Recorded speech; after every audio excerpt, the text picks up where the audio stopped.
Hi friends, అప్సనాస్ fashion వాళ్ళకి స్వాగతం friends. ఇవాళ రెసిపీ వచ్చేసేసి మటన్ బిర్యానీ ఫ్రెండ్స్. మటన్ బిర్యానీకి కావాల్సినవి మీకు ఇప్పుడు క్లియర్గా చెప్తాను చూడండి. మటన్ తీసుకొని 2 టైమ్స్ శుభ్రంగా కడిగి కుక్కర్లో వేసుకోండి. ఇప్పుడు శుభ్రం చేసిన ఈ మటన్లో కొంచెం పసుపు, ఉప్పు, కొంచెం వాటర్ పోసుకొని 4 విజిల్స్ వచ్చేంత వరకు ఉడకబెట్టండి. బిర్యానీ మసాలా కోసం లవంగాలు, దాల్చిన చెక్క, ధనియాలు, జీలకర్ర, సాజీరా, యాలకులు వీటన్నిటిని కొంచెం వేయించి ఫైన్ పౌడర్ చేసుకోండి. 4 విజిల్స్ వచ్చినాయి. ఇప్పుడు కుక్కర్ని ఆఫ్ చేసుకోండి. ఇదిగోండి, బిర్యానీ మసాలా రెడీ అయిపోయింది. ఇప్పుడు 1 కేజీ బియ్యం తీసుకొని ఒకసారి శుభ్రంగా కడగండి.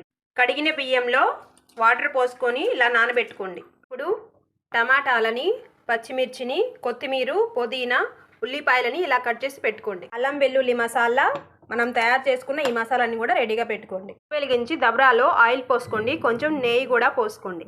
ఆయిల్ వేడయ్యాక ఈ పౌడర్ని ఇందులో కొంచెం పోసుకోండి. ఉల్లిపాయలని కూడా పోసుకోండి. ఉల్లిపాయలు గోల్డెన్ బ్రౌన్ కలర్ వచ్చాక 4 పచ్చిమిర్చిని వేసుకోండి. ఇప్పుడు ఇందులోనే 4 టేబుల్ స్పూన్ల అల్లం వెల్లుల్లి మసాలాను కూడా వేసుకోండి. అల్లం వెల్లుల్లి మసాలా కొంచెం పచ్చివాసన పోయాక అందులో టమాటాలను వేసుకోండి. ఇందులోనే సన్నగా కట్ చేసిన పుదీనాను కూడా వేసుకోండి. మొత్తం బాగా వేయించుకోండి. ఇందులోని టమాటాలను ఇలా కొంచెం చితగొట్టండి. మంచిగా వేగాయి. ఇప్పుడు ఇందులో ఉడకబెట్టిన మటన్ని వేసుకోండి. ఇప్పుడు ఇందులో 2 కప్పుల పెరుగు కూడా వేసుకోండి. ఇప్పుడు ఇందులో కొంచెం నిమ్మరసం కూడా వేసుకోండి. టేస్ట్కి తగ్గట్టుగా సాల్ట్, కొంచెం కారం వేసుకోండి. ఇప్పుడు మొత్తం మంచిగా కలిపి ఒక 10 మినిట్స్ ఉడకనివ్వండి. దీనితో 1 చెంబు రైస్కి 1.5 చెంబు వాటర్ చొప్పున తీసుకోండి.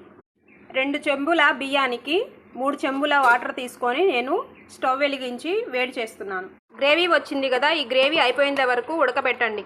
ఇప్పుడు ఇందులో కొత్తిమీరను కూడా వేసి కలుపుకోండి. ఫ్రెండ్స్, ఇప్పుడు మనం ఇందులో కొలిచి వేడి చేసిన ఈ వాటర్ని పోసుకోండి. ఇప్పుడు ఈ బియ్యంలో ఉన్న వాటర్ని వంపేసేయండి. ఇప్పుడు మన గరం మసాలాని ఇంకొంచెం ఇందులో వేసేయండి.